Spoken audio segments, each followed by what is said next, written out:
Good evening. Welcome back to the school committee meeting of May 11th. Our first item on our agenda this morning, please join me in the Pledge of Allegiance. This evening, not this morning.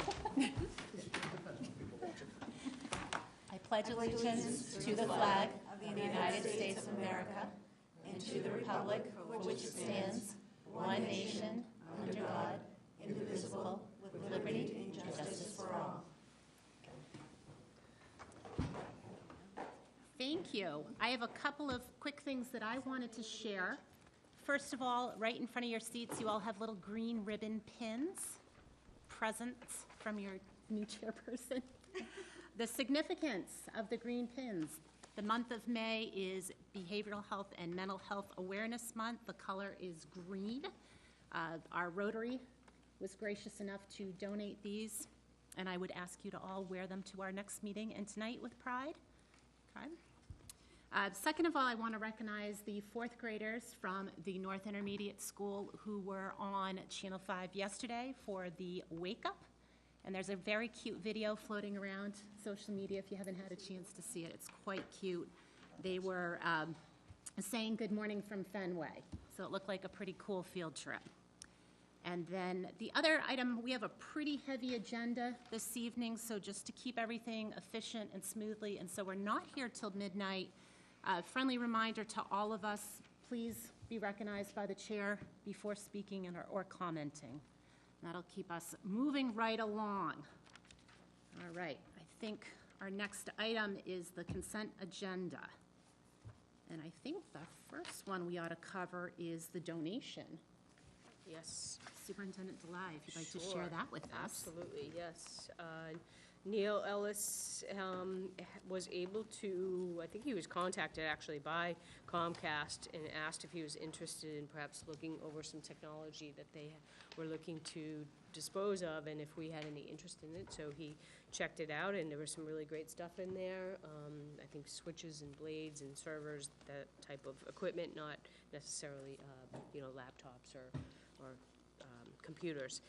And it's valued based on its current life. It's valued, that equipment is valued at $57,730. And since obviously it's above the $500, we bring it to you for your approval, but also obviously to be very appreciative to Comcast for this very generous donation. And it was Mr. Volpe, who I believe is Trisha's husband, Trish Volpe, who worked for us. Who made the arrangement, who reached out and contacted us.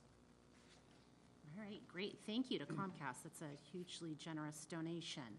So I will call for a motion to accept their donation. Mr. Bjork? The motion that we accept with appreciation. Excellent. And a second? Mrs. Bonish? All those in favor? I think we've got unanimous on that one. Excellent. Okay. The next item on our consent agenda is the approval of our meeting minutes from April 27th. I think we can all get that one. We've got warrant R422. I think we're all good on that. Warrants L40 and L41, as well as warrants FS26 and FS27. Could I have a motion to approve those? Mrs. So moved. Mrs. Burns, thank you. Second. Mrs. Kane, thank you. All those? Unanimous, thank you. Okay. We have warrant CB14. If I could have a motion to approve CB14, Mrs. Bonish. Second, Mrs. Kane. All those in favor? We've got 2 abstains, Mrs. Burns and Mr. Bjork. And finally, warrant SPED 22. Could I have a motion to approve SPED 22? Mrs. Kane? Second, Mr. Talbot, thank you. All those in favor? Great, thank you. We have 2 abstentions, Mrs. Burns and Mr. Bjork. Thank you. Did it.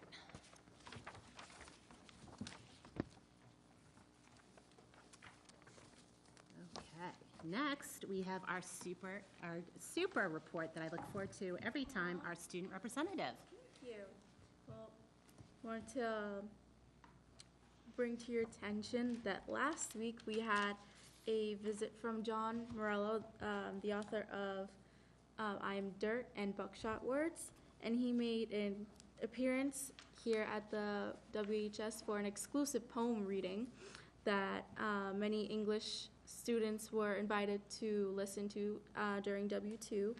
And his partner, Kira, drew paintings as he was reading his poems as a cohesive way to like show art in two ways, poems and actual paintings. And he donated his paintings to the school as well. So that was very pleasant to see. He also made an appearance about 2 months ago where he did like a presentation on like, which is called Dirt. And it shows like his childhood and how he went through life dealing with, his family. Some of his family members died because of drugs, and how he wants to promote that awareness of how drug addiction can affect your life, and if you choose to go that way, how you should deal with it. So that was very inspiring for him to come again. And then let's start off with this week. Starting with this week, it's going to be a crazy, rambunctious week. On May 10th, there was a WHS DECA fundraiser at 99's. 99's is very popular for fundraisers, as we can see this year. And on that same day, there was a field trip to jail. Yeah, everybody's like, where did our students go? They went to jail. That's what we told them. No. So the psychology and sociology class took a field trip down to the Middleton County Jail as part of their syllabus. They always go there and talk to some inmates and talk about, the psychological events that have like taken toll on their mind, and really diving into the mind. And on May 12th, which is tomorrow, there will be a mock crash for the seniors. And then this Friday is senior prom, as we all know. And everybody's saying, ooh, it's Friday the 13th, but it's superstitions. It's fine. Nobody's gonna like burn their hair off while curling their hair. Nothing will happen like that. It's gonna be fine. And next week is going to be math MCAS testing, which is for, the sophomores, their last year for taking MCAS, which is dear, not really. But, it's good. And to end my report is a quote from Abraham Lincoln. And it's just to reconvene, like, we're almost done with school. The seniors, they're ending next week. We have around 45 weeks left. And due to that, we have 45 meetings left for the school committee. And I just wanted to end on that note saying, in the end, it's not the years in your life that count, it's the life in your years. Very nice, very special. Thank you. You're welcome. Always appreciative. Next, we will hear from Superintendent Delai with an update. Yes. I'll start off with just some upcoming dates. As you know, this Friday, in addition to being the prom, is also an early release day. It is our final half-day in-service day for our educators, our staff here in Wilmington. Looking a little bit further ahead, Underclassmen Awards Night, May 26th. I know that Mrs. Broussard sent out some of these dates, so just reinforcing. But Underclassmen Awards Night, May 26th at 6:30. Senior Banquet, May 31st.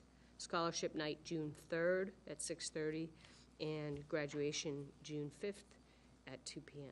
Hard to believe, right around the corner.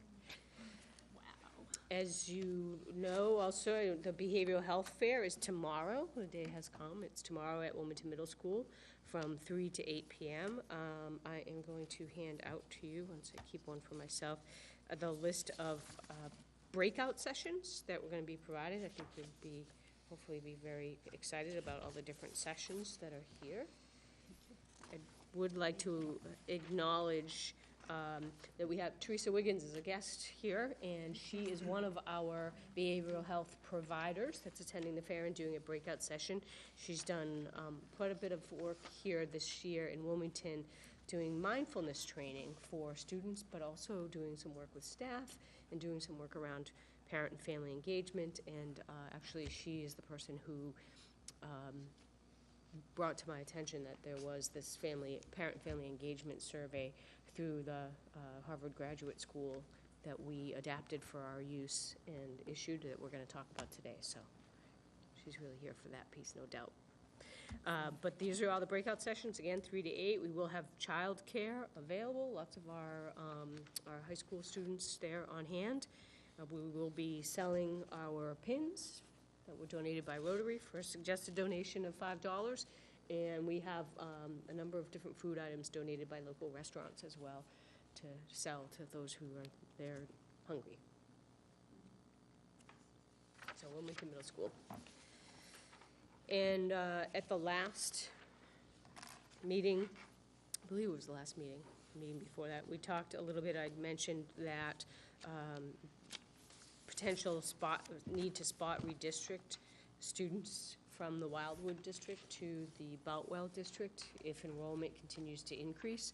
The word is starting to get out, but in anticipation of that, now that we have all of the information loaded into our student information management system and have all the addresses, we generate some labels, and we're going to send this letter that I had drafted to all families, both sides of town, just to, even though Boutwell is not really impacted the way Wildwood is, we just thought we wanted all of the parents to have the same information. So this letter will probably go out tomorrow or the next day.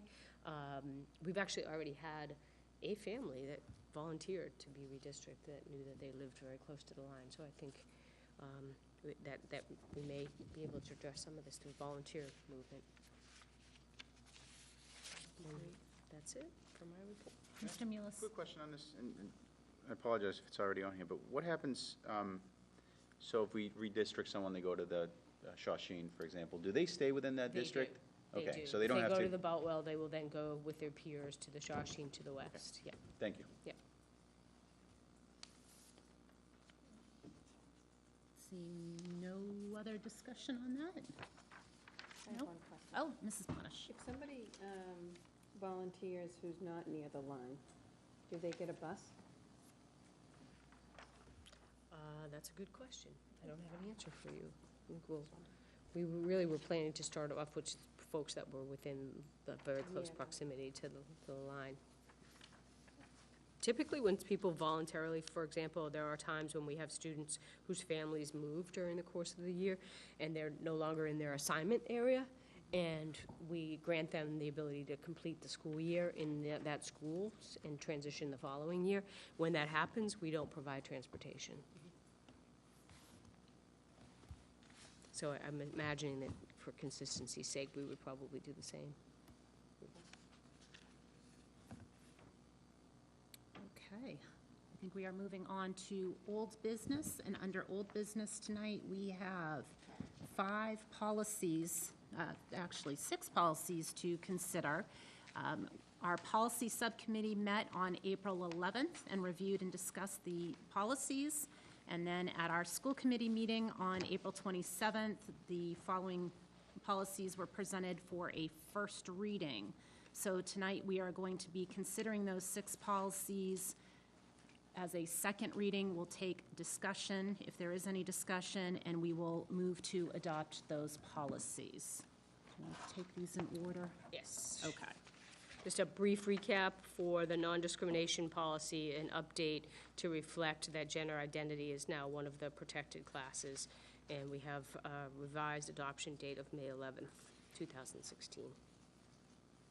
Okay, any discussion on policy AC, non-discrimination? So I will call for a motion to adopt policy AC. Mrs. Bonish, a second, Mrs. Kane. All those in favor? That looks like unanimous, Kim. Thank you. All right. The second item is procedure AC-R.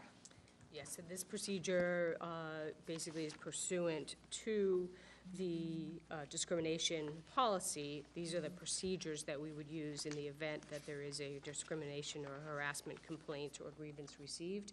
These are our commitments in terms of our definitions and our commitments in terms of how someone goes about filing a complaint and what our obligations are in terms of investigation and preventing the behavior from happening, and the folks that people would contact in the event that they were interested in filing a complaint.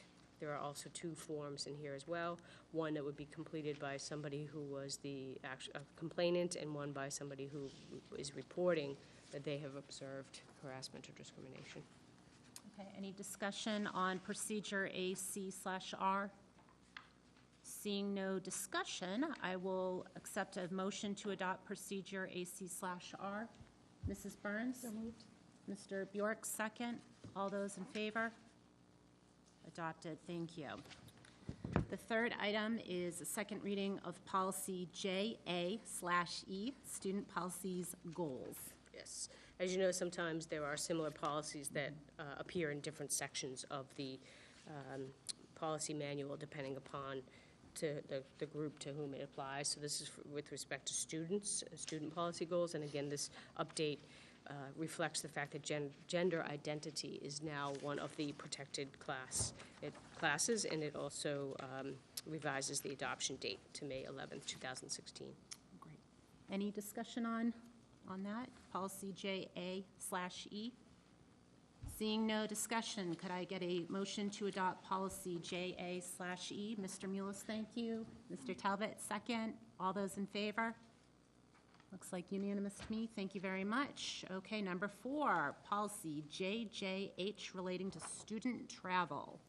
Yes, this policy, essentially, there is already a line in the existing policy that says teachers and other school staff are prohibited from soliciting for privately run trips through the school system and in the schools. That has been the subject of, or the question has come up around to clarify what exactly is meant by soliciting, and so we've added language here to specify what we mean. You know, advertising shall not be permitted on the property, and also employees who are participating, the need for them to basically submit the proper conflict of interest disclosures in the event that they receive any type of financial benefit as a result of being a chaperone. That is a required disclosure under the ethics law. And we've included the cross-references to the ethics law and advertising in schools policy, as well as updated the adoption date to May 11th. Any discussion on this item? No, seeing no discussion. One quick question. Oh, sorry, Mr. Mullis, go ahead. What is considered a privately run trip?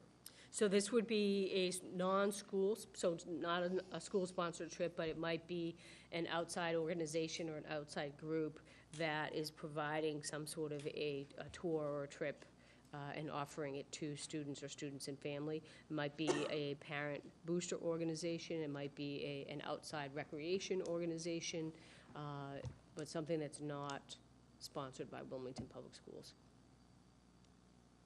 Okay. Any other discussion, questions, comments? Seeing no more discussion, I'll ask for a motion to adopt policy JJH, student travel. Mrs. Kane, can I have a second? Mr. Talbot, thank you. All those in favor? I think we've got unanimous on that one. Thank you very much. Okay. Policy IJOA, field trips. Yes, the change here of field trips is with respect to who is permitted to chaperone on these trips. And again, this is for school-sponsored trips only. This would not apply to, your policy wouldn't extend to a privately run trip because you'd have no jurisdiction. But for Wilmington Public Schools field trips, only parents or guardians of students who are participating in the field trip or current Wilmington Public School employees will be permitted to serve as chaperones. It does have an exception that can be made by the superintendent with written approval, and it also establishes that really the exceptions will are intended to be limited to cases where we don't have enough chaperones or there's a specific reason for a particular chaperone to be included, and that all chaperones need to be CORI cleared, and of course a revised adoption date. Great, thank you. Any discussion? Seeing no discussion, I'll accept a motion to adopt policy IJOA, field trips. Mrs. Bonish, thank you. Second, Mr. Bjork. All those in favor? Looks like unanimous. Okay. Item number 6, policy D1, financial reporting. Yes, this adjustment was made to the policy to first and foremost reflect the current procedure that is used, which is that financial reports are submitted on a quarterly basis, not on a monthly basis. And then just the word object code probably has very little meaning to anybody and not necessarily a term we use to refer to in our chart of accounts, but basically clarifies that you're just looking for sufficient detail to have a good idea of what's happening with the budget. It does also add the requirement that the Director of Administration and Finance and I will obviously review the detailed reports on a monthly basis to assure the committee that that's not something that's being overlooked.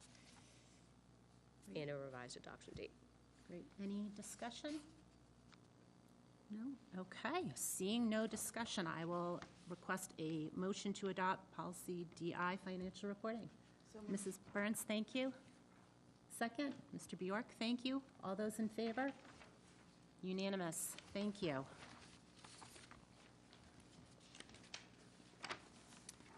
Okay, moving right on to new business. The first item under new business is the superintendent evaluation process. You want me to take that, or do you want to? Sure. Okay, I'll start off, and if you want to. Absolutely. Sounds good. Okay. As most of you know, I know Mr. Talbot's new to the committee, so probably not as familiar with the process, but happy to sit down with you in the future for future evaluation processes to get into more detail. But the committee will recall that under the state educator evaluation system, that all educators and administrators who are licensed by DESE must be evaluated using the educator evaluation system. That includes obviously superintendents. So just to take you through the process, I included with the packet a detailed overview of the evaluation process. I'm not going to go through the entire evaluation process in the interest of time, but just focus on the end-of-cycle summative evaluation report, which is the task that is before you, and just run through exactly what is intended to happen. So first and foremost is that you all received from me this end-of-cycle summative evaluation report. It looks like this. And you received it electronically, and I believe Mrs. Broussard has paper copies as well. And what I have done for you is I have included, in the goal setting section, I've included my actual goals already in there for you. I also self-assessed where I felt that we stood on goals. So to the extent that the boxes were checked, it wasn't from last year. I just wanted to give you a sense of where I was reflecting on our progress. If you recall, there are essentially two components to the evaluation system. There is a goal-setting process, and then there is a evaluation of performance against standards of effective administrator practice. So the two components will require that A, you evaluate the progress of the superintendent toward the goals, and by statute, each educator has one professional practice goal and one student learning goal, and then in addition, it's recommended that there be 2 to 4, in the case of a superintendent, district improvement goals, and there were 4 this year. So you will assess the progress on goals. To help you in your assessment, I have provided to each of you electronically. It's also in the Google Drive folder that I shared with all of you. I've provided you with a end-of-cycle report that details the goals, the action steps, the timelines, and a report on all the different actions that were taken on those goals. So that should help you assess for the goal-setting component of the evaluation system. In terms of the standards, the rubric, the standards and indicators, you'll recall that there are basically 4 standards. Each standard has several indicators, and each indicator has several elements. I believe there's something like 32 in total. And what you will do on the end-of-cycle summative evaluation reports, and if you have that in front of you, it starts essentially on page 6 of 7. Under each standard, so I'm looking at instructional leadership, for example, and there are 5 indicators: curriculum, instruction, assessment, evaluation, and data-informed decision-making. You will first determine, based on your assessment of the evidence that I provided you, as well as I also provided you with a self-assessment, which I'll talk about in a minute. But using that information, each board member will determine individually whether they feel that the performance on that indicator warrants a rating of exemplary, proficient, needs improvement, or unsatisfactory. Do that for each indicator, and then for the standard as a whole, instructional leadership, an overall rating for that standard. There is also a place for comment and analysis, and as you can see from the note, required for overall rating of exemplary, needs improvement, or unsatisfactory. So it's optional if it's proficient. Certainly welcome feedback, constructive or critical or positive. It certainly helps to know exactly what you're thinking with respect to my performance on these different standards and indicators. So you'll go through and do this for each of the 4 standards. So an individual for each indicator, and then an overall. And then at the very end, what you'll do, actually it's really at the beginning, so we'll go back to the beginning.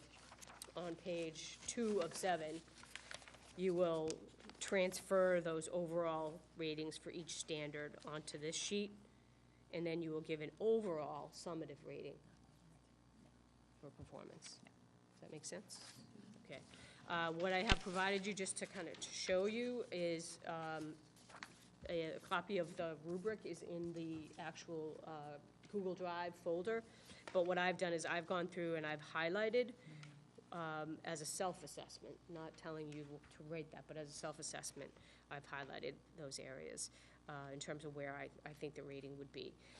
I'm more than welcome to have conversations with anybody if there's questions, concerns, individually, if people want to meet to go through and ask questions, why did you rate this, proficient or needs improvement versus, happy to do that, but that's the self-assessment piece to help you out. So that's it. That's what you're going to turn over to Mrs. Broussard is just this end-of-cycle summative evaluation report with your ratings on it. I assume you'll be still the chair of this evaluation committee. You will then put them all together. What will happen at the meeting on June 8th, I believe, is that Mrs. Broussard will report out, and there'll be a public discussion, if you will, a public presentation of the overall. Your individual will be compiled, but they will also be placed each individual will be placed in my personnel file as well, and subject to public records disclosure, obviously. But in terms of the presentation on June 8th, it will be the compilation that will be reported out on. And I don't remember the date by which you wanted people to. Sure. I will. I was just going to make a couple of points. Lessons learned from last year. Last year was our first full year going through this. And I remember at this time last year thinking, oh gosh, the panic, how are we going to do this? I think we all learned that it wasn't as bad. A couple of lessons that I personally learned. So you have the packet, the end of cycle summative evaluation report. We will fill this in as individuals. I gave you a print copy today. I found that it was helpful for me to start taking notes on the print copy, and then as a final draft, I did it online, and I can share an online or an electronic version if it would be helpful. The other thing that I found to be helpful is I started at the back and worked my way forward, because as Superintendent DeLay just pointed out, the top couple of pages are actually the summary of everything else. So if you start at the end and work your way forward, it makes it much easier. The other thing that I found personally very helpful was her rubric that she shared with us with the highlighted aspects to it. It just kind of gave me an idea of, okay, if I'm going to rank her as satisfactory or proficient, what does that really mean? What am I really saying? So I will ask all of you, please take your time with this. Superintendent DeLay has put forth a lot of work on her piece. I think the Google Drive of information that she shared with us should give us absolutely everything we could possibly need. She has also offered to meet with us individually if we have any questions or concerns or not quite sure how to proceed. That all being said, I think if we look at our calendars, and I'm open to discussion on this, if we all do our individual pieces and have them due to me on May 27th, if that seems reasonable. That gives you a couple of weeks from today's date. If you return them to me by May 27th, I think perhaps our superintendent evaluation subcommittee ought to meet once during the week, during the time frame, the 28th through the 4th of June, just to compile the individual reports. I think we did that last year, and it worked out quite nice, because we each brought different thoughts to the table. And then June 8th will be our public presentation of the evaluation. We will probably have any sort of salary discussions or questions done first in executive session, and then the evaluation will be presented publicly on June 8th. Okay? And Mr. Talbot, we had talked, just because you're new to the team here, that we will not have you complete the summative written piece this time, but certainly we will have you participate in any discussion. Mrs. Kane? I noticed that you had Mr. Talbot on the subcommittee. Yes. Were you going to change that? I think we had talked last meeting, I think when Mr. Talbot raised his hand and Mr. Bjork, you had said it might be helpful for him to be on it as a learning process going into next year. Does that seem? Yeah, I mean, I'm just thinking it might be helpful to speak to him separately about it, but it's a lot of work, and with two of us doing it, we could have a third person who is, not that he's not invested in it, but he Right. doesn't know the process, around the process. And I really think being the other person on that group, it would be better to have somebody else who's worked on the I see what you're evaluation. saying. Okay. Because I think it's just too much trying, You think it's too much? Yeah. Okay. What I had said, actually, I believe, if I recall correctly, is Yeah. that I think that it's a valuable exercise for each of us to do at some point, so. So I think that, I was happy to participate this year, but I wanted to leave it open to anybody else who wanted to. Okay. So, Okay. if anyone else wants to do it, but if they don't, I would do it. Okay. All right. Maybe we can Wait till that. wait till, we're going to be discussing the subcommittees a little bit later in our agenda, and maybe we can revisit that one at that point. That seem fair? Excellent. Okay. Moving right along. I think that brings us to our next item under new business, Parent and Family Engagement Survey. Yes. Very excited for this one.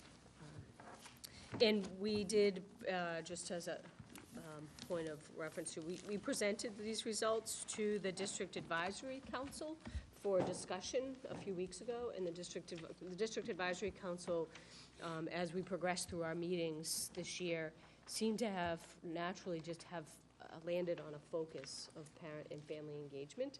So when we did this survey, we wanted to share those results with them, and I think it launched us into a discussion of having our work next year focus on how to improve and enhance our family and parent-family engagement, and that seems like a perfect group to focus on that, given that it's representative of teachers and its staff, its administrators, its parents, its community members. So I think that's a logical next step for us. I went through the survey, and in your actual packet, you have a copy of the survey results, which includes the data tables, but also for those questions that we did take directly from the Harvard Graduate School, the SCALES survey, there is a global benchmark. So it shows not only how our district's parents responded, but how globally others that have taken this survey, what their data looks like, which was very instructive for us from a comparative perspective, because we use that as a way of identifying what are the areas where we have some room to grow. So you will see as I go through the slides that the slides are outlined in the color red, orange, or green, and if it's red, it means this is an area of growth because of where we fall versus the benchmark, and if it's in orange, it means we have some growth, we're in good shape, but we have room to grow, and if it's green, it means we're doing really well against the benchmark, and let's just maintain. Certainly improvement is not a bad thing either. So that's what you're going to see as we go through these PowerPoint slides. To start off, we had 540 total responses, which is a fairly good response rate for our district, considering we have about 3,400 students. Fewer than that, obviously, parents. So we're close to, I guess, a third or so of the response. Actually, no, it's like 16% or so. All right, so I didn't include every single one because some of them just either they didn't have a benchmark or they didn't really offer us a whole lot of information for analysis purposes, but was just good to help us understand who our audience was. The first question, and you will see on this chart, when you export from SurveyMonkey to PowerPoint, it doesn't export the benchmarks unless you purchase them, and I didn't purchase the benchmark data because you already had it in front of you. But that was the basis for why I outlined them as I did. So this one, as you can see, is outlined in red, and the reason why is when you look at the global benchmarks, you will see that we fall about the same in terms of the quite a bit, but our somewhat is far higher than the benchmark, and it comes from the tremendous amount. So under the benchmark study, there's about, 29% of people nationally reported a tremendous amount as their rating to the question, to what extent do you think that children enjoy going to your child's school? Whereas our response was 8.9%. So I identified this as a room for growth. What conversations can we be having as a leadership team in terms of the extent to which your child enjoys going to school? Oh, thank you, Just Mr. a quick Talbot. question. How many were actually sent out? They were, it was sent out electronically to all families via our Blackboard Connect system. But like, how many emails did we send out? Like, how many people did we actually physically send out? Like, how many emails? That email would have gone to about, our email system goes out to about all families, so 3,400, 3,500. Okay. Yeah. Just because I know I didn't get a survey, so that's why I'm just wondering how many, emails went out to. So we distributed it through Blackboard Connect, our emergency notification system. We use the outreach feature, so it would have gone to whatever email address we have on file as the outreach number. Okay. And then that as outreach email, and then there was a link that they clicked on that would take them to the SurveyMonkey survey to complete. Did you want to take questions from the audience if there's?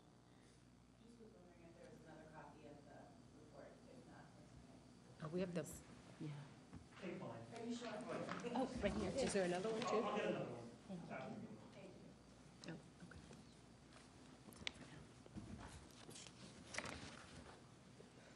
So the next question, how much does the school value the diversity of children's background? Under our survey, again, we had a much higher percentage of people responding some and a much lower responding a tremendous amount. So we identified this as an area for growth. This aligns very well. There is an entire standard indicator in the evaluation system that really addresses a couple of elements that really addresses how well we do in terms of addressing diversity and the needs of diverse learners. So this is an area that we certainly have some conversations about. How well do administrators at your child's school create a school environment that helps children learn? We had a little bit higher percentage of fairly well and a lower percentage of extremely well. So overall, the quite well was definitely high, which is great news. Again, identifying areas for improvement is, can we get more folks from the fairly well into the either quite well or extremely well category. Overall, how much respect do you think the children at your child's school have for the staff? And you can see that actually this one is in yellow. We're doing pretty well. You can see that quite a bit of respect is high. A little bit lower for a tremendous amount than the benchmark. So an area where certainly we could grow, but we're doing pretty well here. Overall, how much respect do you feel the teachers at your child's school have for the children? Again, this is an area where the tremendous amount in the benchmark was at about 38% versus we were at 16%. Again, quite a bit is still good. We had really high response under quite a bit. that was 37%. I'm sorry, 50%, 51, almost 51%. But the growth area is shifting from some into quite a bit and a tremendous. How fair or unfair is the school's system of evaluating children? This is yellow. We're doing pretty well. We're pretty consistent with the benchmarks. So we're in good shape, but we would like to see more in the very fair, potentially. Not sure that I probably, if I did this in hindsight, would put the neutral answer in there. Neither fair nor unfair.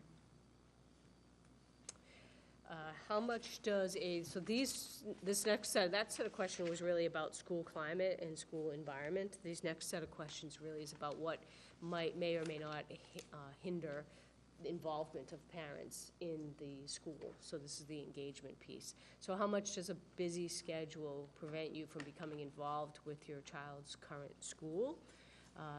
We fall right in line with the benchmarks.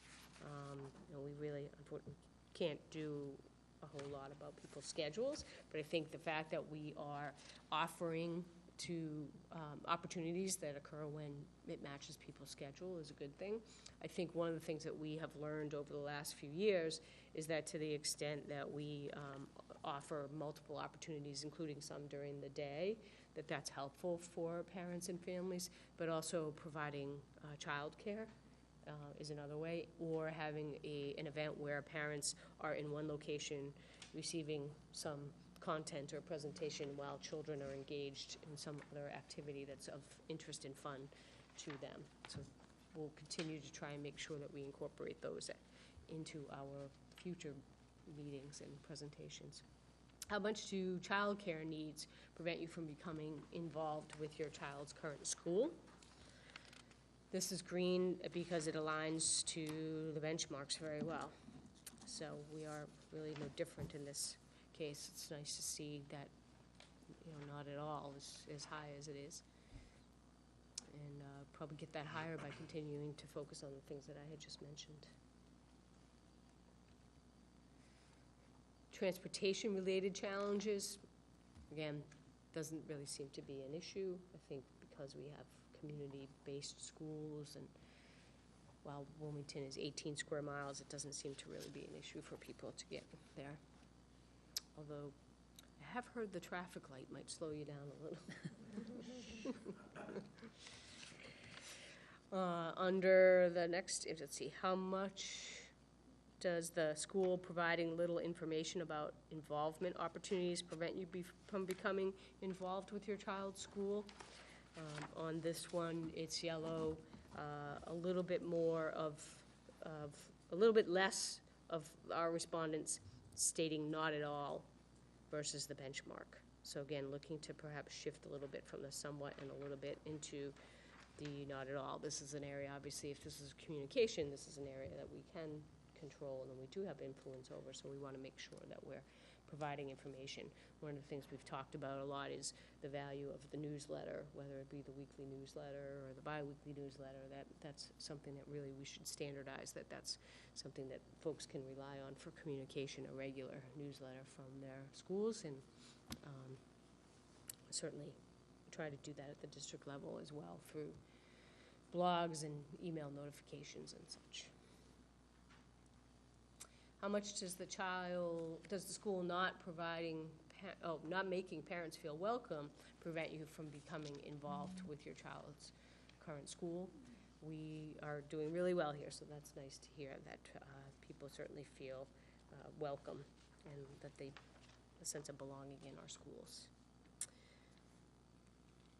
How much does feeling unsure about how to communicate with the school prevent you from becoming involved with your children's school? Again, this is an area where we're doing well, that parents feel fairly confident about what they need to do to be able to keep current and stay in touch and stay in communication. How much does feeling like you don't belong to your child's school community prevent you from being involved with your child's current school? Again, we're doing really well here. We're doing a good job of helping our parents feel like they belong to the school community. How confident are you that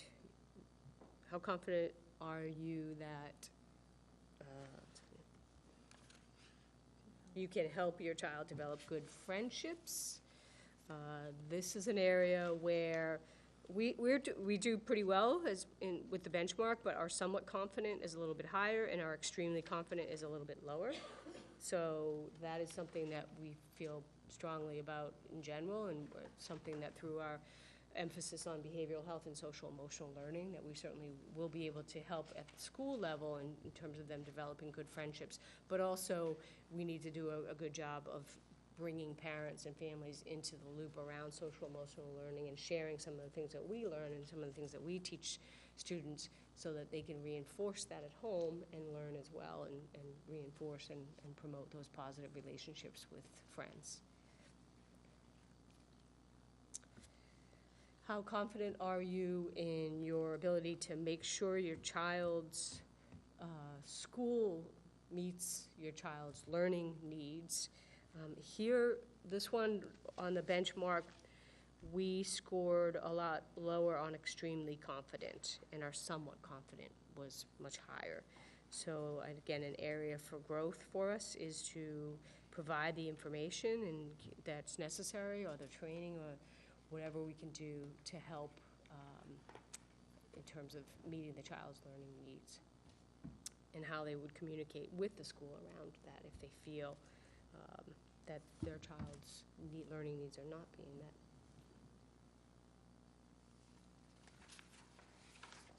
How confident are you in your ability to support your child's learning at home? We're doing pretty well. This is an area that we've always felt like we needed to do better in, so it's nice to see that we have so many people saying quite confident and extremely confident. A little bit of room to grow and extremely confident. I certainly think a lot of the work we've done this year to put things online and to push things out like math videos and access to those resources have certainly helped. So again, we're doing well, but we certainly can grow a little bit in this area. I do think, as an aside, we are working to, over the next several years, once we revisit and revise our curriculum maps, which is a process that we really began in earnest this year.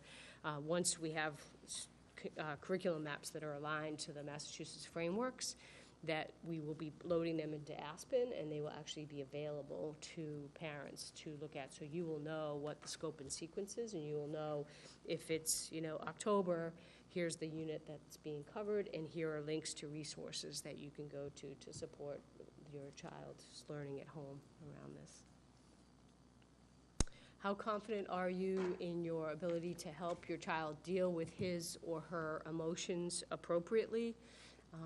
Actually, our parents feel pretty comfortable with the handling of the emotions, which I'm certainly happy to hear that.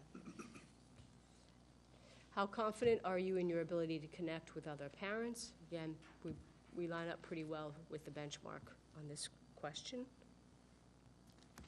How confident are you that you can motivate your child to try hard in school? Doing pretty well. The one area, I think that we're a little bit less under extremely confident, so asking ourselves the question, what is it that we can provide to parents that helps build confidence around the motivation piece? We've had lots of discussions and continue to have discussions about mindset, so this is the kind of thing we're thinking, bringing in a presenter to speak to parents about the growth mindset and what that entails and how important that is for motivating students to learn. How confident are you in your ability to make choices about your child's schooling? On this one, the benchmark, we were higher and somewhat confident and lower and extremely confident.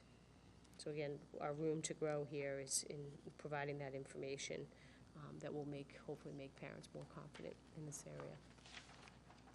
This question had no national benchmark, but I was just interested in the results and thought you might be as well, that there's almost this notion of this equal, it's all our responsibilities, just that everybody is responsible for that learning.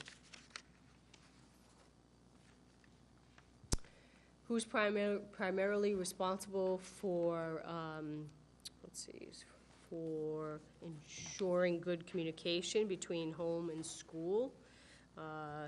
This was an interesting, this was interesting to me because it was a little bit different for the benchmark. The benchmark had a much higher percentage. Actually, on the global benchmarks, the parent exceeded the schools. In ours, the schools exceeds the parent. So clearly, in Wilmington, we need to be cognizant of the fact that this is the expectation, that we are primarily responsible. And parents obviously feel that they have a responsibility, but I think there's probably more of a sense that we are responsible. Who is primarily responsible for, that thing really is troublesome, responsible for making sure that a child has an adult to talk to, sure that a child is supported to do his or her best in school. This does not have a benchmark, but we have a high percentage of folks who feel that it is largely parents' responsibility, certainly school having some responsibility as well. Who is primarily responsible for helping a child deal with his or her emotions appropriately? And overwhelmingly, parents are what folks are saying. It is interesting, a little bit of an interesting juxtaposition, because we did have families, a fairly good percentage of families who said that they felt confident in dealing with emotions, but we also did have a significant, maybe 24% of families who didn't feel confident in this area. So I think that's an area that we certainly can still offer some educational opportunities for parents around. They're agreeing that they're responsible, primarily responsible, but if they're not confident, how can we help with that? Who is primarily responsible for making sure that a child has good relationships with his or her peers? Again, wasn't a benchmark for this, but there's a strong perspective that parents and children being second and schools being the lowest. So I think I was a little bit surprised by that, because I feel like that we as a school district feel that we have a very strong responsibility in this area.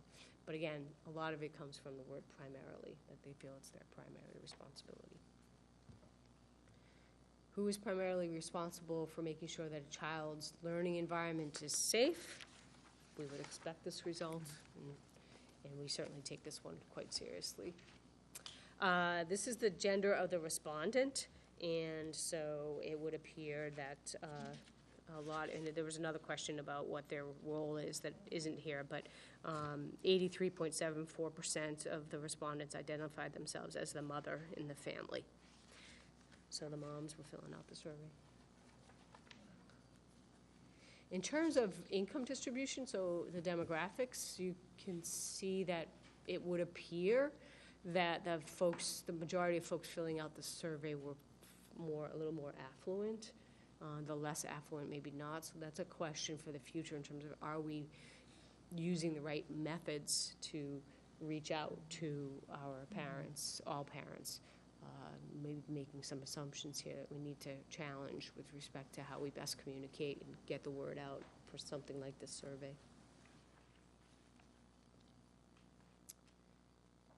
This is really, as far as I can tell, it's just reflective more of the demographics of Wilmington. And I did put this in here, so the relationship, vast majority, it was the moms that were responding.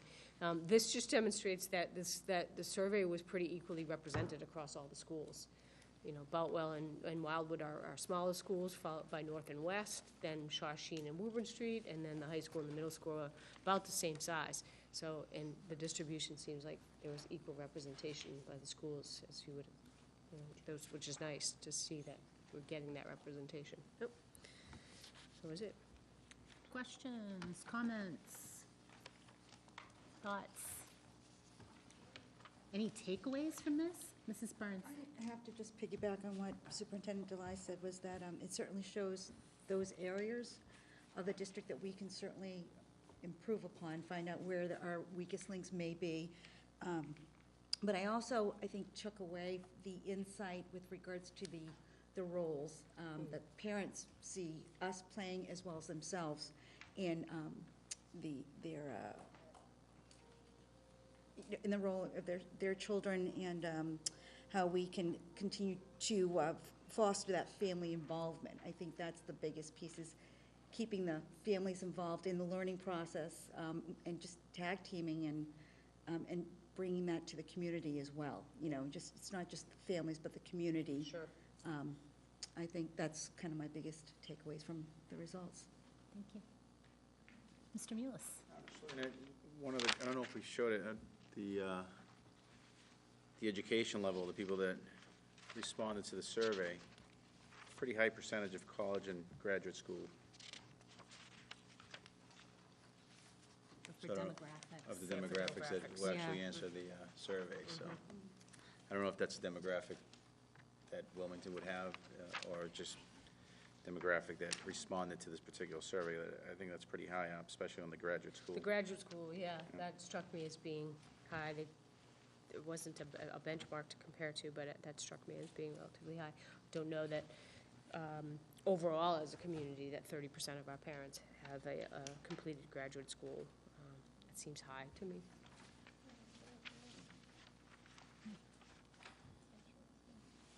Any other, Mr. Bjork? I just have a quick question. With this data, do you have a next step of where you want to go with this? We're going to review this as part of either our end-of-year retreat with administrators or our beginning of our summer retreat. And really, I see this as being the basis for goal setting. So what on this data do you think we can tackle right now and really make a significant inroads? Every administrator, every educator has a standard on family and community engagement.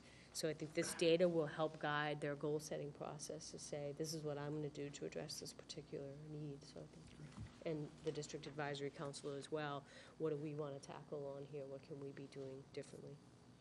I think it was terrific to get this information about how the parents are feeling about the school system. So I think it was great. Great. Mrs. Kane? I was just going to say, it makes me think about over the years, how far we have come, actually. Because when my children were in the school system here, we never, ever had surveys or questions about how things were going. It was different. And now, it's almost like parents are expecting now to be involved, and that's a good thing. And I think they're not as nervous in those years ago, short couple of years ago, Robert, when you put that in there. A few years ago. It was more, the PACs were very much involved and very active, but it was social activities.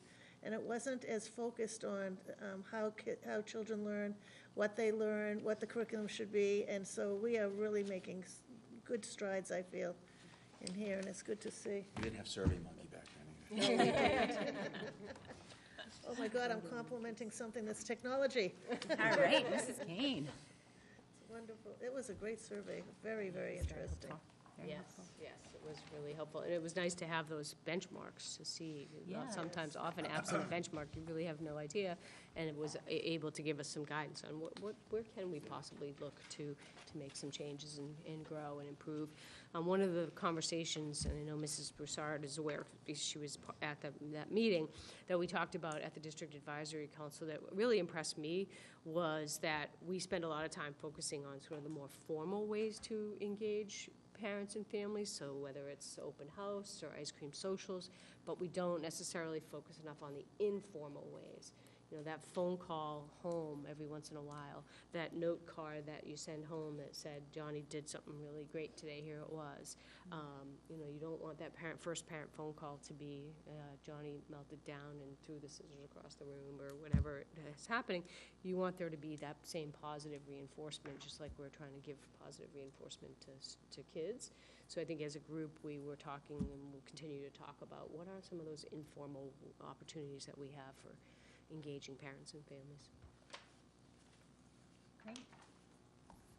Thank you. Our next item of business, under new business, are the audit results for the fiscal year 15 end-of-year financial reports.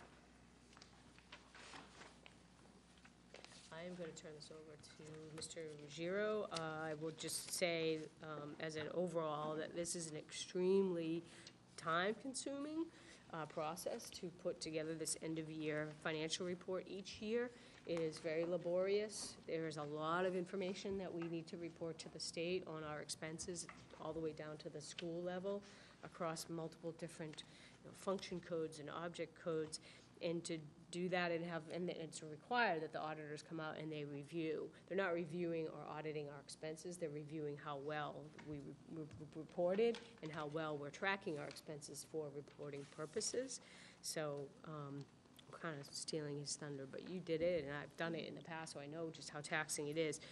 But the fact that there really are no findings, there's one finding, and I think you've had that repeatedly. And I'll let you just kind of speak to that finding and the steps you've already taken to address that. Thank you. Yeah, you have a copy of the report. There is one finding, and that's a written procedure as far as how the town allocates some of the costs that they incur that are directly related to the schools. Same finding, it's been there for quite a while. So I have been working with the town accountant to come up with a document that kind of explains the methodology they use to allocate cost back to the school system. Hopefully we'll have something in place by, that you guys can sign off on as well by hopefully beginning of school year. So that's a goal. By the time you have to submit this next report, so Yeah, right. there'll be no findings, although they typically, they find something, they Yeah. try to find something. But Paul does a fantastic job with this report, and like I said, I know just how much work it is, and so I thank him for his diligence in producing a clean report that gets us really a clean audit. Wonderful. Thank you, Mr. Ruggiero. Any questions or comments? Was this finding the first time this was found, or was this something that? No, it's been there It's for been- many years, yeah. We throw a bone to the auditors, that's what it is. All right, great, thank you. One more item under new business, and that is item D, one-to-one Chromebook account. And I'm going to ask Mr. Ruggiero to address this for you. Thank you. We just bring it to your attention, I'd like you to approve the setting up a revolving account for our one-to-one Chromebook program that we have in place. It would be under Massachusetts General Laws, Chapter 71, Section 71E. We'll collect and disperse funds from this revolving account directly related to the one-to-one program. So these are the funds that we use to subsidize those that are not able to afford devices, and we already have gotten some donations from Mr. Quinn from Dunkin' Donuts, as well as Reading Cooperative Bank. I think we're up to about 6,000 Yes. now, and I know that the School Business Partnership has done a mailing on our behalf to try and generate more support for the program. So we need an accounting mechanism to account for the funds and disperse the funds. Any questions or comments? No? Okay, so I think we need to take a vote to approve this, so I will ask for a motion to approve the setup of a revolving account for the purpose of collecting and distributing funds relating to the district's one-to-one Chromebook program. Mr. Bjork and Mrs. Burns second. All those in favor? Unanimous. Wonderful. Okay, public comment. Crickets, excellent, okay. Under other reports, that's usually where we get some updated information from our subcommittees. Before we discuss the subcommittees, are there any reports, any updates? Mrs. Kane? Last night I attended the Special Education Parent Advisory Council meeting, and I would just like to say on their behalf, and just because I've been doing this for a while now, they are such a well-organized group. They work so hard for the school system, and they're really passionate and energized, and they would love to have some more members. So it would be really nice. June 6th is their next and final meeting for before the summer, and they will have a table tomorrow night at the Behavioral Health, what do we call it? Behavioral Health? Fair. Yes, fair, that's right. Thank you. And so they will be there with information. They have regular business meetings periodic, once a month, but they also then, at least 4 times a year, make presentations to the entire school system, whoever can come at night. And they're excellent. They're for any child, and so, parents of any child. And so, I wanted to mention that, and they're called CPAC. If you want to know what the CPAC is, that's them. And in Tewksbury, I'd like to put a plug for Tewksbury. They're having an evening with Susan Senator, the author of Autism Adulthood, Tuesday, May 24th at 7 p.m. And so this is one of the author series, I believe. They're trying to have 100 authors this year, and this was 36, I think I read. Yes, this is author visit number 36. So Tewksbury's giving us a run for our money here, and we thank you. And so they wanted you to know that this is available if anybody is able to go. So thank you. Okay, excellent. Any other reports, Mr. Yeah, I Mullis? just want to acknowledge both the Strings Attached and the band. I went to both concerts last week, and they both did a phenomenal job. So congratulations to both groups. Great, thank you. Any other reports? Okay. Oh, Mrs. Kane. I just have to add to that, the art fair that they had this weekend. May seems to be so overwhelmed with things, but it's what shows us how well our students are doing. We have such talented students, it's incredible. So that was excellent too. And the people involved in them, in both of these things, give up so much of their own time. I can't imagine how the band people they have a practice during the daytime with those little kids holding those huge, heavy instruments, and they're able to just do it. It's wonderful. They were wonderful. They were. Yeah. Thank you, that's it. You're welcome. Thank you. Any others before we jump in? Okay, at our last meeting, we had Mr. Talbot join us as a brand-new member of the school committee. Mr. Mullis was unable to join us, and I was put in the hot seat as the new chair. And has always been our tradition, at the time that we organize, we also take a look at our subcommittees. And it seemed like we had some confusion over roles and responsibilities, so as promised at that meeting, we're going to revisit those again tonight. And even in the 2 weeks since our last meeting, there were a couple of things brought to my attention that I was not aware of. So in light and the spirit of fairness to all of us, and in the spirit of transparency, let's attack this again. So I shared out, and I also gave you a printed copy this evening, the list of subcommittee assignments. Mr. Talbot at our last meeting had requested some definition around what were the roles of those subcommittees, and also he had asked for a better sense of when do the subcommittees meet. And I thought that was a very reasonable request, because I found when I first came on board the school committee, I had no idea what I was getting into either. So I think we can agree that a document that has some more definition to it would be helpful. Once we get through this evening, I thought this is something that we could include in our school committee handbook, and we can certainly make adjustments and updates to it as needed. A couple of notes that I will make on the subcommittees. I'm not sure everyone's aware of this, but no more than 3 of us can be on each subcommittee. Okay, but we can have up to 3 members. Any changes that we make to the subcommittees do require some discussion and vote at a public meeting. We do have the opportunity to propose new subcommittees, and I've got 2 new ones that I'm going to bring up this evening. If anyone else has ideas that they come up with through the course of the year, they are welcome to propose those ideas.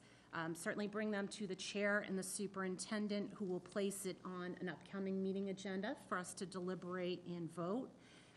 There are some committees and community groups that we do have representation on from the school committee standpoint. In some cases, we could have more than one of those. A great example is the Wilmington Educational Foundation.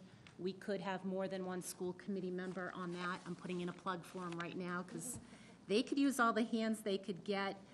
In some cases, there are committees that are under the town's purview, and in that case, it's really just one seat, and we don't have much discussion over that. But keep those notes in mind as we go through this. Why don't we start going right down, and as we go through them, let's revisit what the assignments are. If there's any deliberation, let's take that up. And where we feel we need to, let's take a vote, certainly on the two new ones. And I think we had one other that we had a question on last week. So under policy, obviously that's a big piece of our responsibility as a school committee. And this subcommittee reviews the policies, any changes and updates put forth by the superintendent. They update the policies per Massachusetts state recommendations and requirements. So that subcommittee will meet, they will review the needed changes, they will come up with a draft, and then they will present them. Our tradition, as we just experienced in the last meeting, and then tonight, we have a first reading where we start considering and discussing them. And then at the second meeting, we will take a second reading. At that point, if there's any more discussion, then we take a vote to adopt that policy. That's been our tradition. Right now, I have Ginny Bonish as the chair on the policy subcommittee, and usually in the cases where a chair is needed, it's usually the senior member of that committee. I've got Peggy Kane, and I had a correction here. Mr. Bjork was on the policy, and I think, Mr. Talbot, did we have you as an alternate? I wouldn't be able to make the You would not be times. able to make that one. Okay, so we have Mrs. Bonish, chair, Mrs. Kane, and Mr. Bjork. I could be an alternate if one is needed for that position. Okay. I think that's reasonable in this case. Okay, any other questions? I'm going to take better notes this time. Because I found I had to revisit the recording of our meeting, and even then I didn't catch everything. My apologies. Okay, so policy subcommittee, we're good, correct? All right. Sick bank, this was one we always kind of questioned. The sick bank is a function of contract negotiations with the WTA. The subcommittee consists of 2 school committee members, 2 representatives from the WTA, and the Wilmington Public Schools Director of Finance and Administration, Mr. Ruggiero. Meetings are as needed, typically 2 to 3 a year, and they're usually held right after school during the week. Last week, Mr. Mullis, you weren't there, so Mr. Bjork, you had raised your hand for that one. Mrs. Kane was on that committee, but she said it kind of depended between the two of you. I'll stay on that committee. You want to stay on that? And Mrs. Kane? What do you think if we had the 3 of us, and then, because we have to keep getting different dates, so whatever date the 2 of us, 2 out of the 3 could Yeah, make? we could do Would that, and that then be 2 of more- us show, yeah, absolutely. Is that all right? Yeah, that's Yeah. perfect. Would that work all right with you, Works for me. Steve? Does that work? Absolutely. Any other questions, That would be comments? helpful, because then Paul can, That Mr. way we'd Ruggiero, always have does 2. that? yeah, That's we fine. know Oh, somebody that will be work there. okay? Yeah, Excellent. okay. Okay, this one we promised we were going to revisit, the Superintendent Evaluation Subcommittee. Last year, I felt like we met a lot more times than we did this year, because it was our first time going through it. This year, we haven't met at all yet, but we do need to have one little meeting. So right now, I am the chair of that committee. I think I'm comfortable staying the chair just through this last cycle, and then next year, if somebody else wants to step up, by all means, it's okay. But I have Mrs. Kane and Mr. Bjork and Mr. Talbot. We had some discussion there, so what do we think we should do? I mean, that's fine.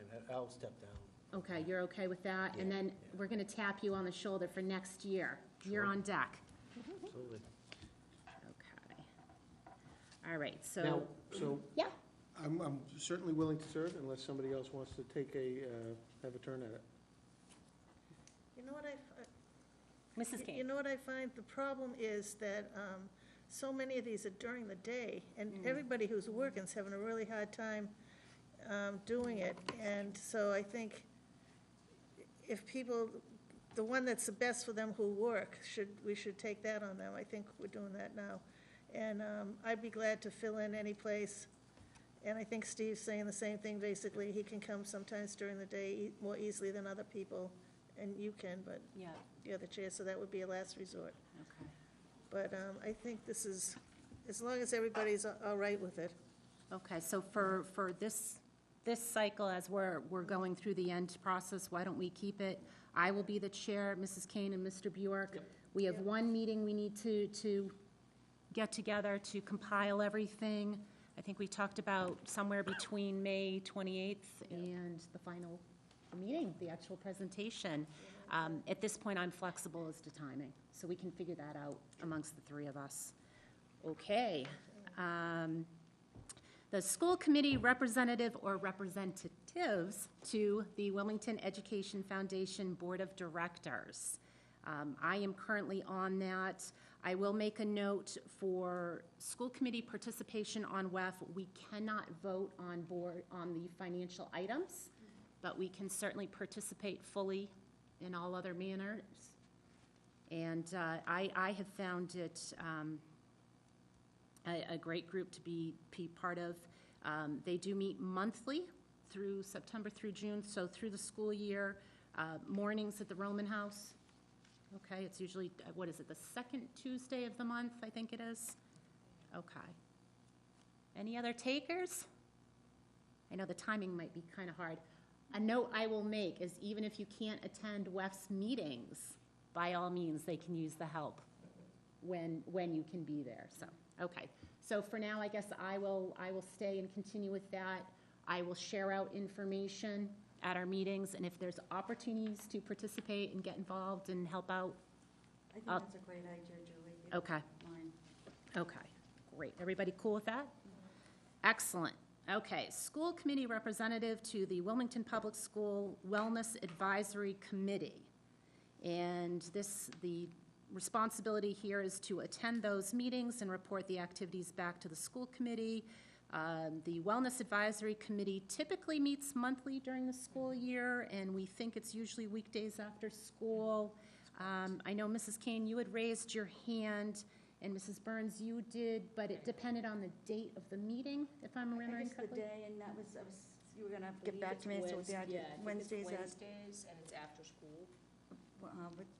3:15, was it? Yeah, I think it is 3:15, 3:30? Yeah. 3:30. Last school's 3. so- Yeah, 3:30. 3:30? Yeah.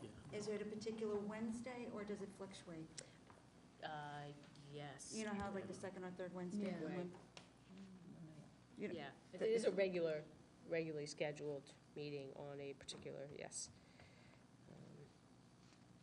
If you can do it, I'll just fill in whenever, or we could put you down for the. Do you want to do that? I would like, I think that would be something interesting. Yeah, that's Okay, fine. and I then only when- did it because I didn't think anyone else was going So to be the- able Well, to do I it. don't know how often I It's can the make next, it. like, the next one is Wednesday, May 18th at 3 o'clock in the high school library. So I imagine, so what is that? That's the third, is that the third Wednesday? Does that sound, yeah, I think that's right. Yes. Okay. So- Could we tag team that? Sure. Yeah. Only because, and then what I can do is we can just communicate amongst ourselves. I think it might be a little easier even if I can't do every one, Right. even every other, if I can be consistent with that, I might be able to negotiate. If that's reasonable, I'm not familiar with how the committee runs, so if you think that's I don't something know that it would be either. doable with this type of piece? I am guessing, as it is Doreen, and she's incredibly organized, she probably already has the date set for next year's meetings. Oh, yeah. I'll check on that and get it to you. All right. Okay. That's fine, we can work it out. We'll check out this week and see Okay, if sounds- it's okay with Doreen. Yep. The things, yeah. okay, thank you. Okay, that sounds good. Any more deliberation, discussion on that one? All right. The school committee representative to the CPAC, and Mrs. Kane just gave us a nice overview. If anyone would, I mean, they're open. If anyone else wants to be the person, feel free.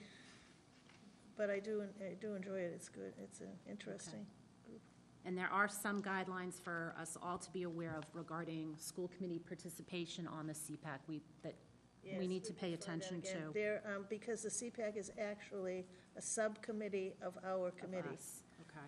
There's some of us who are members of the CPAC because, through just the parent Being a parent. piece Yes. that Yeah. may also offer up possible conflicts Okay. of interest. Oh, in the nighttime? Do you want to take it over? Oh, okay. My backup will be Ginny. Okay, so Ginny Bonish will be the backup.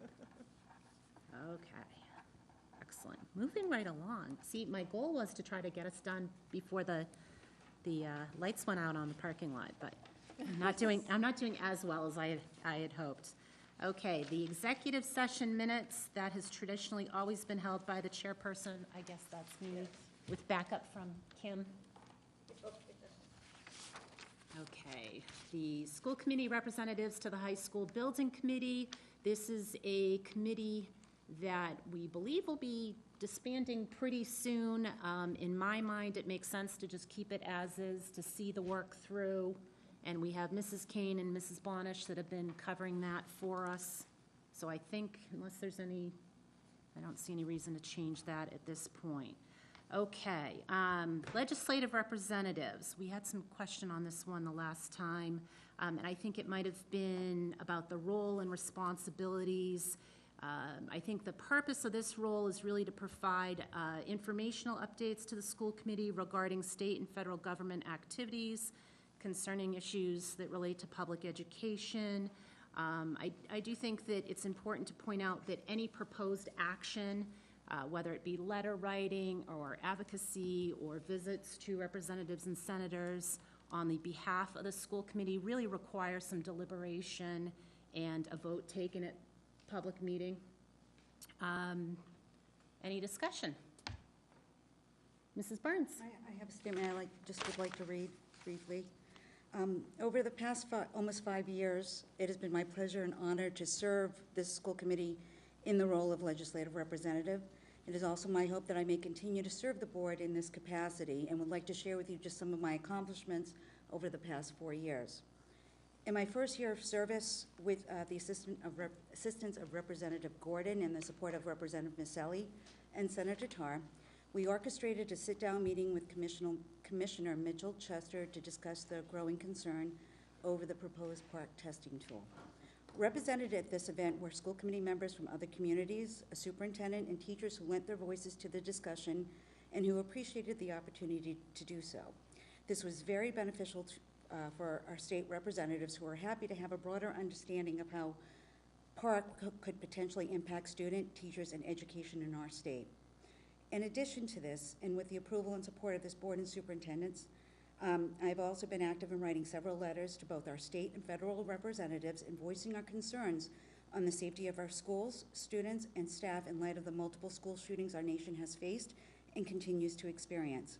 The impact these events have, as well as the impact these events have on the emotional and behavioral well-being of our students, and the need for increased funding in mental health services for our schools and communities.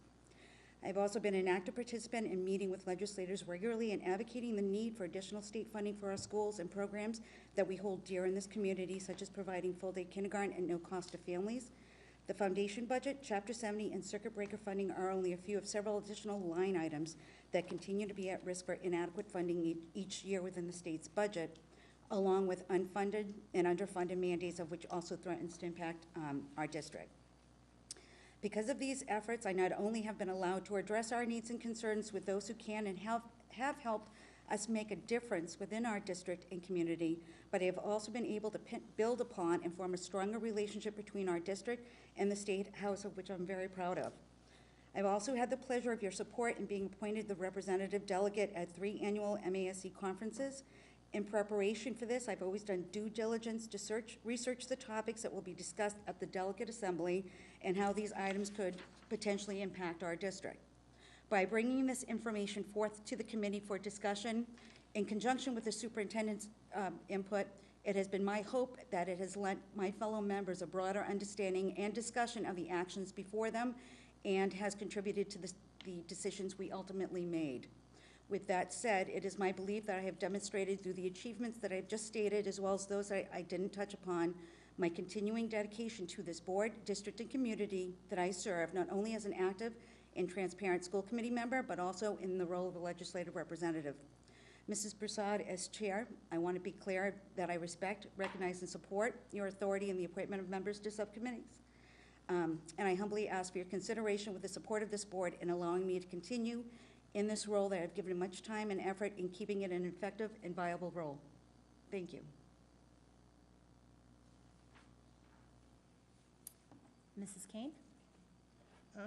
Thank you, that was really excellent. I was the chairperson at the time that we put this subcommittee together.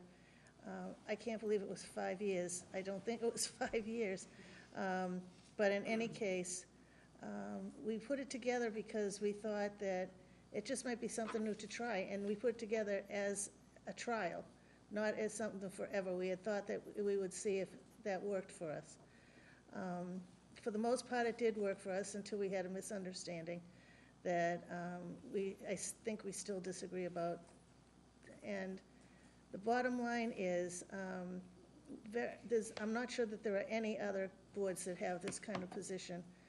And if there are, that's okay. That's not part of the reason I'm saying this. But I think that at this point, I was advised and took the committee out at the end of this last term, that the superintendent really knows what is going on as far as the state is concerned, and whether at that point we would need to write letters or I don't think we ever expected, you did take this on and were passionate about it, and I don't think we expected visits to not that that's wrong or anything, but the visits to the legislature, you took it like a whole level further than we had intended it to be originally. But in any case, I had been told basically that the superintendent and the chairperson of the committee should decide when we talk to people, the legislators, how we go about it through the phone calls, or we get so much from MASC that we really felt that it was getting bigger than we thought it was going to be. And so I personally would like to see it disbanded at this point. Mr. Mullis? I tend to think that it's important for a member of the school committee to be involved as a legislative representative. I thought Mrs. Burns did a good job. She's passionate about it. And in a lot of cases, I thought I got some information that I didn't have from some of her actions, her activities. I personally think we should keep it, but I will respect your decision or the decision of the board. So with that being said, I firmly believe that the job that we do as a school committee, being involved with the state, is a service that we're doing to our constituents as well. The people that vote for the school committee want us to be involved, want us to know what's going on, and want us to make decisions based on what's going on, not just in our community, but also in the state. And I believe that we should keep a legislative representative as part of our school committee. That's just my personal opinion on that. But I will respect your decision, the decision of the school committee. Thank you. Mrs. Bonish? I'm curious if other towns don't have one, then how do they get this information? Like, if it's true that other towns don't have this, then how do they, do this? Do they just not do it and they're not informed, or do you know? I think because MASC keeps us informed, we get notices from them constantly about the different bills that have come before the legislator, what they need, when they need them. Mm-hmm. Yeah, we're always getting those, and through the superintendent's office, the superintendent gets the information on what's going to be important coming up this month, or she's in the past given us information and said, asked for letters, phone calls, etc. And in some ways, we have 7 separate people to send letters or make phone calls. So is the recommendation from the MASC that we don't have one person do this, and that it is the superintendent and the chair? Basically, yeah. Mrs. Burns? My understanding in talking to MASC over the past several months is that, that's why they have Day on the Hill. so that school committee members can go and advocate for the needs of their district with their state legislatures. Many other committees do have it, and they play different roles. Up until this past year, when there was a misunderstanding, which we won't go into that tonight, I have been actively doing it, and without any feedback saying, well, we'd prefer you not to. It was always been very supportive by my colleagues here, as well as the previous superintendent. And having those discussions, because we are the governing board of the school district, technically, it would serve to only support the superintendent's position to have an active role, because we are the constituents of this community, of which vote in the state representatives, and that's how it was said to me. I am paraphrasing, that it is a vital role, and they do like to see the activity of the school committee involved with what's transpiring at the state that it could impact our district. And, you know, it means a lot to come from the superintendent, but in conjunction with the school committee member to support that piece and be active and play a dual role, so to speak. I know the previous, I'm very happy to see that Mr. Lai is very, involved in that piece, where the previous superintendent didn't have that opportunity, per se. But I think it can only strengthen that, and a lot of other districts do have, I don't know whether they call it by that title, but they do have that support where they do have someone, whether it be the chair or a designee, be that connection at that state level, as opposed to having 5, 6 people from the same board kind of inquiring and things of that sort, as a sort of sharing and voicing those concerns, especially on certain matters, which always come up year after year.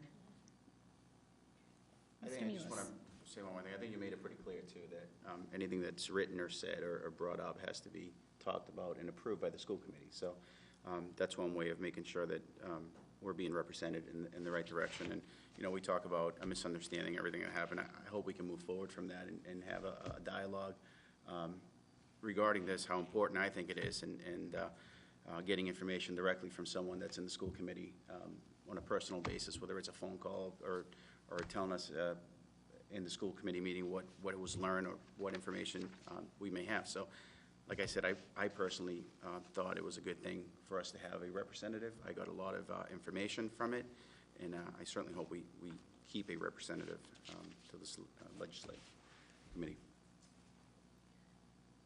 Can I just say something? So I'm Switzerland here, but however the board goes, whether it's a legislative representative that's formally appointed, whether it's the chair, I feel strongly that there's a lot to the job of superintendent, and I'll try as hard as possible to get as much information, but sometimes things would slip through the cracks, so I think having another person to make sure that we are keeping track of all the things that are happening in the State House or at the federal level certainly is only going to help you be more effective. And I say that only because I don't want it to, I'm not advocating that you take any action, but whether it's the chair or this person, I do think 2 sets of hands to address a very big piece can only be helpful to the effectiveness of the board, whichever way you decide to go.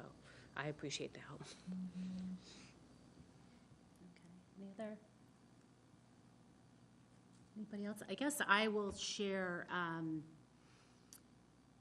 It is helpful to have information put forth, but we are 7 individuals that, although we tend to agree a lot of the times, we have our own personal beliefs. And I think sometimes when it comes down to letter writing or advocacy on a particular topic, we want to make sure that it's more factual based and all of our viewpoints are being represented. So in terms of maybe a compromise here, I think that if we are interested in getting the informational updates when it's appropriate and when things arise, I personally would be comfortable with that, but any action that is taken, I would want to make sure that we all had an opportunity to discuss any proposed action, and we would want to be able to vote on it. I think that would go a long way to avoid any possible miscommunications or misunderstandings. I just don't, again, we want to move past anything that's happened in the past. We want to move forward. We want to be able to work together, and that would be my personal opinion. I think that's a good idea. Okay, everybody okay with that? And Mrs. Burns has raised her hand to provide us with the information. I think it's also perfectly acceptable as we individually see things. As Superintendent Delay hears of things, that it would be appropriate to bring that information forward. And I know we've just recently begun to get updates from Senator Tarr's office. I just saw that recently on the budget process. So I think if we are comfortable having this be truly informational only when it's appropriate, and again, any action that comes up, any potential action that comes up, that we need to discuss it at a meeting. Okay. Can I ask you Mrs. Burns. just a question, since Sure. I don't know if you made the appointment or not. I would like to bring forth that because we're at a period, previous to this, coming up as a point, I have been starting preliminary conversations to find out how the amendments, the first roll of amendments roll out. Would you like me to wait until the next meeting to see about meeting with them? I already had aligned myself to sitting down and talking about the certain topics, and I can formulate the agenda of what, and maybe Superintendent Delay would be kind enough if you have a moment to kind of go over those aspects of which to discuss with them, such as the Chapter 70 funding foundation budget, which also, if you remember from conference, their MASC have been lobbying and advocating for the change in percentage with regards to how they formulate that, as well as circuit breakers and other line items that come up every year. I'd be more than happy to comprise an item list, and we can discuss it as to which areas. If I do this every year, and I've been doing this since I undertook this role, if that's, just so that I'm clear in the thought process. Okay, Or would you like me not to meet with the Yeah, representative? I think what point being made, that let's get through this evening. Okay. And then if you haven't set a date with anyone at this point, correct? There's Well, no I set just don't know whether I meetings. should hold off until having the discussion as to what points. Right, I think Prior we need to. to have a discussion about what those discussion points are. I think that's the fair way to handle it. And then we would all be able to say what we thought was appropriate and how we would approach that as a board. Very good. That sounds reasonable. Okay, so I think at this point, probably ought to take a vote on this. I think it's kind of two pieces. One is that we are going to keep having a legislative representative, and then that case, it sounds like Mrs. Burns is really the only one that is interested in doing that piece. Is that correct at this point? Yeah, actually, Mr. Bjork? just to clarify, if Yeah. we're going to, are we looking at the role as you have described it, or as it has previously been? As she has described it, As I'm describing it. Is that? the change of expectation. And I think it's helpful for all of us to have the expectations in writing. And I think that also goes a long way of not having any misunderstandings or miscommunications going forward. Fair enough? Okay, so I will accept a motion, let's see, how do I want to say this? A motion to continue with the legislative representative moving forward with the Wilmington School Committee. Mr. Talbot, second, Mrs. Burns? Okay? In the amended way, right? In the amended way, yes. Thank you for pointing that out. Thank you. Okay, all those in favor? Okay, I think that's unanimous. All right.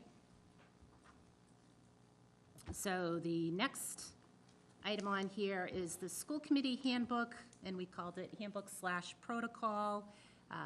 This group, we met quite a bit last year, not so much this year, because we had done quite a bit of work to update our handbook. We would alert the school committee of any proposed changes to the handbook. I think if there were any real changes, we'd need to deliberate that and vote it at a public meeting. This was really meeting as needed. Like I said in the past, we met quite a few times. This year, not so much, I don't think we met at all this year. But right now, we had Mrs. Kane as the chair, Mrs. Burns, and I myself were also on that committee. How do we feel? I'd like to remain, unless Mrs. someone Burns has. wants to stay on that. Mrs. Kane, you'd like to stay on that? And I'm willing to step down if somebody else wants to take it, or? I can stay Miss- on if you want. All right, Mr. Mullis, thank you. Okay, contract negotiation team with the WTA. Right now, as we know, we do have a negotiation going on at this moment. I think it makes sense to keep that existing team, to follow through with that. And right now, we have Mrs. Kane and Mr. Bjork. As has been our tradition, as the need arises, we assign new people to that team. But I think right now, it makes sense to keep it as is. Everybody in agreement with that? I think so. Okay. Town Master Facilities Plan Committee. This is one that's under the purview of the town. So we have one seat on that, and right now that's Mrs. Bonish, and the work is really beginning. I think it makes sense to keep Mrs. Bonish right in that seat. However, Mrs. Bonish has shared with us the dates that the committee meets, and I think all of us are intended and encouraged to attend those meetings where we're able. And am I right? It's the third Thursday of the month? Well, typically, but. Typically. Like this month, we're meeting twice. and Okay. And one of them is not on that night. Okay. Because we had to do it twice. and I- Okay. So. All right, I maybe can- if you could just keep us updated, and all of us will try to attend where we can, and we'll have Mrs. Bonish be our spokesperson, and we will, Can you reiterate what's the next meeting date? So I should offer this as a point of clarification too. The meeting was scheduled for May 24th, but at that meeting, there was an expectation that we begin to narrow down the options that were put on the table. For schools, there were about 8 different options. My feeling was that that was not a decision I was comfortable, or an activity I was comfortable engaging in without school committee input.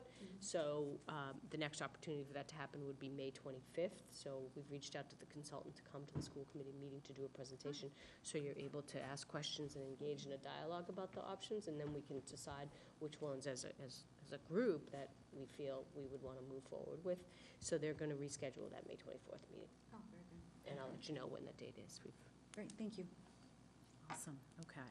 So would it be helpful for people to know what the possible options are before that night, so that they can think about it? or- We will, we can include that in the packet, Okay. information sounds about good. that. All right, great. That's great. Okay, thank you. All right, I have 2 new subcommittees that I would like to propose, and both of these ideas have come to me through some of the work that's taken place over the course of the year. I'll give you an idea of what I have in mind, and if anyone raises their hand, great. Or you may come back at me and say, no, Mrs. Broussard, we don't think we need those. And that's all fine and good. That's the way it goes. The first idea I had would be to have a subcommittee around the idea of family communication and engagement and relations. And I would hope the light bulb is going on above people's heads right now. We just had a presentation of the engagement survey. I have found as a school committee member that I'm always a little disappointed when we don't have people in our audience. Other people might roll their eyes at me, but I'm always a little disappointed because I feel like we do quite a bit of work to prepare for these meetings. We take into consideration some big topics, and I always feel like I may not be making the best choice, and I might not be voting the right way, but I don't know what the right way is because I never hear from anyone. So, that being said, there's a few people in our audience tonight, but often not many guests that are going to speak to our issues that we bring forth. So the old adage, if you can't get how does it go? Muhammad to the mountain, you got to bring the mountain to Muhammad. So what are some creative ways that we can reach out to our families and provide them with the information and get some feedback from them that might help us make the best possible decisions we can? The working title, I've kind of got it as Family Communication Relations. I'm not stuck to that title either, but What do people think of that? I think right now, meeting times and time commitment required totally to be determined, whatever we think. Is this more like Mrs. a Burns. think tank with the possible, to bring it before the committee to think Yeah, about execution? I've already started putting together kind of a list of ideas that I thought, some of them are kind of crazy, and I don't know if they'd work. But I would see this subcommittee as getting together, brainstorming about how can we engage our families? How can we get the information to people? How can we get some information back ahead of meetings? And then come prepared to a meeting and do a little presentation. I think you just Mr. made a- Mullis. You just made a point about getting information before our meetings, not what we're getting now before the meetings, but way before our meetings. So Yeah. you mentioned that sometimes you vote and then you don't realize how you're voting. Right. And sometimes we hear from the community after we voted, so, they say, well, why did you vote on that? Well, if they knew beforehand. So I think in order for this to work, we kind of have to have well in advance of what's coming down the pipeline, what we're going to be discussing, to get the community involved and talking and getting that information. So that's something to think about. Okay. But I think this is a good idea. All right, and I also, as we were sitting here tonight listening to the presentation, I think it was the question number 27 that had to do with communication, and the response from the families were, they were looking for more from us. So what can we do as a school committee for our constituents that we serve? So, that being said, I think we could have up to 3 of us on this subcommittee. Sounds like we're in a, Mr. Talbot, I'll get you and then Ms. Burns. No, I just say, I think it's a good idea, and Okay, definitely. that's great. Good, Mrs. Burns? No, You raised your- I'll volunteer, take a stab at it. Yeah, no, I would too. Okay, and I think, Mrs. Bonish, you had said at one point in discussion you were interested. Okay, Mrs. King, no, okay. Mr. Mullis, no? I can help out if you need. Okay. All right, well, why don't we do this? Why don't we have Mr. Talbot, Mrs. Burns, Mrs. Bonish, and Mr. Mullis as an alternate? Sure. Does that sound fair? And then it can be a fluid committee, I think, on this one, too. Yeah, I is mean, it if- something that we can rotate? Yeah, If we put I- more than As long one as it's only alternate, 3 because at a it's. time. Yeah, as long as it's 3 at a time meeting and no more than 3, I think we're good. And you may have an idea, I don't know, I get a lot of good ideas when I'm driving into work. You may have an idea that even if you're not on the committee, you might want to share it and say, hey, you want to think of this idea? That sound good? Okay. That's a good idea. All right, so we have Mr. Talbot, Mrs. Burns. Would Jenny be chairing? Will I be chairing? Why? You're the senior.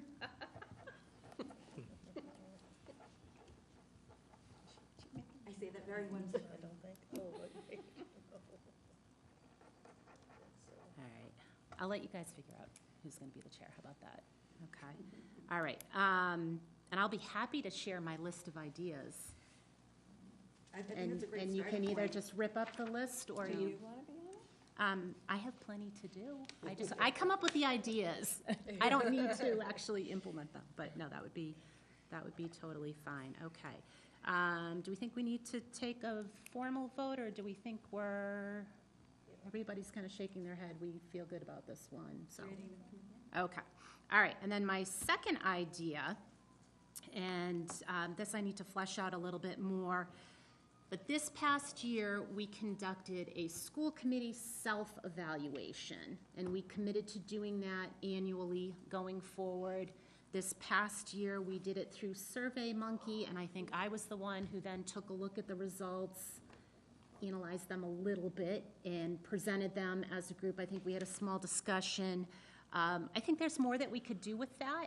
And the one thing that I caught from the Board of Selectmen, they do an annual report of just their accomplishments and some of the topics they've dealt with over the course of the year. And I think theirs is really just a straightforward list at the end of the year. I think that could be incorporated into this as well. So another one to think about. I don't think it would require a huge amount of time. I think meeting times could be determined by the group that were on it. Any thoughts? Anybody think I'm crazy and they just want to end this and go home? No.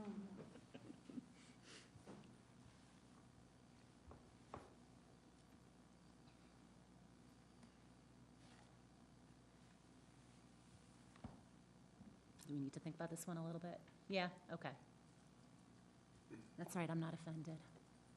If you didn't have such a good idea before that. You know, I know, I should have led with this one. That's all right, that's all right. We'll table this for now. We can chew on this a little bit more. Okay, I think we got through the subcommittees. Everybody,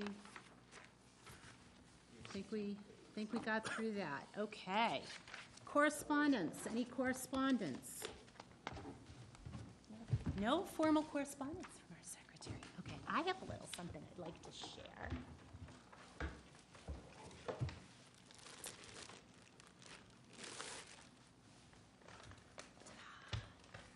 We would like to recognize Mrs. Kane for all of her years of service as our chairperson. Oh, my And we are goodness. presenting you with this nice plaque. Thank you so much. You're welcome.